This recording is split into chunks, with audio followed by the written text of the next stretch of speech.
সাংবাদিকবৃন্দ, সুধীমণ্ডলী, আমরা লক্ষ্মীপুরবাসী শান্তিপ্রিয় মানুষ।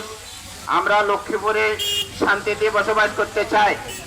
সেই ক্ষেত্রে গত ১.৫ বছরে প্রকৌশলী নুরুল আমিন এবং তার সহকারীরা সহ আমাদের ব্যবসায়ীর উপরে যে ধরনের অন্যায়, অত্যাচার এবং জুলুম করতেছে, এটা আমরা এখন তার নির্যাতনে আমরা অতিষ্ঠ। অতএব আমরা এই ফ্যাসিস্ট নুরুল আমিনের বিচার চাই এবং গত ১.৫ বছরে উনি শত কোটি টাকার মালিক হয়ে গেছে, বিভিন্নভাবে দুর্নীতি করে। 17 সালে প্রিপেড মিটার নামে যে মিটার চালু হয়েছে, এই মিটারে আমরা টাকা ঢুকাই, টাকা ১,০০০ টাকা ঢুকানোর পরে দেখা গেছে ৫০০, ৫৫০ টাকা সরকার ব্যাড ট্যাক্স কেটে নেয়, বাকি টাকা আমরা ব্যবহার করি। তাহলে বাড়তি বিল আমাদের কোত্থেকে আসে? আমরা আজকে মিডিয়ার কাছে আমাদের প্রশ্ন এবং প্রশাসনের কাছে আমাদের প্রশ্ন, এই নুরুল আমিন কিভাবে লক্ষ লক্ষ টাকা এবং কোটি কোটি টাকা যেভাবে বিল করে নিতেছে, আমরা তার অপসারণ চাই। আমরা শান্তিপ্রিয় মানুষ, আমরা শান্তিতে বসবাস করতে চাই। যদি আমাদের এই লক্ষ্মীপুরকে আপনি অশান্তি করেন, তাহলে আপনাকে আমরা এই লক্ষ্মীপুরে জায়গা দেব না। লক্ষ্মীপুর আপনি থাকতে পারবো না। আমাদের বক্তব্য আমরা জেলা প্রশাসক সাহেবকে সকল বিষয়ে অবহিত করেছি এবং স্মারকলিপি দিয়েছি। আমরা ওনাকে আগামী 72 ঘন্টা সময় দিতে চাই। যদি আগামী 72 ঘন্টার মধ্যে সে যদি এখান থেকে পদত্যাগ করে না যায়, তাহলে আমরা বৃহত্তর কর্মসূচিতে যাব, আমরা তার অ্যাকশনে যাব।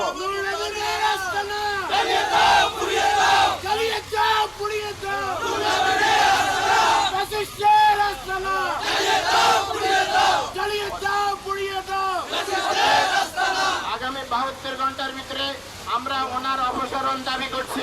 কর্তৃপক্ষ যেন যথাযথ ওনার অপসারণটা এখান থেকে তাকে অপসারণ করে অন্যত্র ট্রান্সফার করে দেয়, না হয় তার বিরুদ্ধে কঠিন আন্দোলনে আমরা যাব।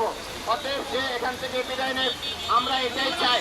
আমাদের লক্ষ্মীপুরের শান্ত মানুষকে যেন আর অশান্তিতে না থাকতে হয়, এটা আমাদের দাবি। এই বলে আমরা আমাদের এই মানববন্ধন আমাদের লক্ষ লক্ষ টাকা ক্ষতি, হাজার হাজার টাকা ক্ষতি করি আমাদের এই চলবে না, এটার সাথে আমাদের চলবে না। এবং আমাদের কুট ছাড়া এই অফিসে কোনো কাজে, আমাদের কুট ছাড়া কোনো কাজে হয় না। আমরা এই দুর্নীতিবাজ নুরুল আমিন, এই দুর্নীতিবাজ মুক্তাদির এবং এই সবুজের অত্যাচার থেকে আমাদেরকে বাঁচান। আমরা এদের হাত থেকে বাঁচতে চাই। সোজা কথা, এই দুর্নীতিবাজ নুরুল আমিন এবং এই মুক্তাদির, এই এদেরকে অপসারণ করি, আমাদেরকে মোটামুটি এদের হাত থেকে বাঁচান, ব্যবসায়ীদেরকে বাঁচান। আমরা বাঁচতে চাই। নুরুল আমিনের অপসারণ, মুক্তাদির অপসারণ, সবুজের অপসারণ। আমরা এখানে দাঁড়াইছি, আমরা কারো বিরুদ্ধে নয়। আমরা এতটুকু অবগত আছি যে উনি ওনার নিজের ইচ্ছায় আমাদের এই 8,500 বিঘা জাহাজের উপরে অন্যায়ভাবে উনি বকেয়া দাবি করতেছে। আমরা এরা ওনার অপসারণ এবং অনতি বিলম্বে এরা ব্যবস্থা নেওয়ার জন্য যথাযথ কর্তৃপক্ষের কাছে আমরা অনুরোধ করছি। আর এই অন্যায়, এই জুলুম আমরা সহ্য করতে করতে ব্যবসায়ীরা এখন আমাদের ব্যবসা বন্ধ হওয়ার পথে বসে গেছে। আমরা এখন এক হিসাবে প্রকৃতির থেকে খারাপ হয়ে গেছি। আমাদের বিভিন্ন ধরনের সমস্যা জর্জরিত আমরা, তার উপরে বিদ্যুতের এই সমস্যা এবং মিটার বন্ধ করে দিয়ে আমাদের যে উৎপাদন বন্ধ করে দেওয়া, আমরা আমাদের গ্রাহকদের কাছে মাল না পৌঁছানো, আমাদের অনাদায়ী টাকা আদায় করতে পারতেছি না। অনতি বিলম্বে ওনার অপসারণ এবং যথাযথ ব্যবস্থা গ্রহণ করে আমাদের এই সমস্যা থেকে মুক্ত করার জন্য যথাযথ কর্তৃপক্ষকে সাংবাদিক ভাইদের অনুরোধ করি, ওনারা যেন ব্যাপকভাবে এটা প্রচার করেন এবং আমরা যেন এটা ফলাফল সহজয় পাই। আসসালামু আলাইকুম।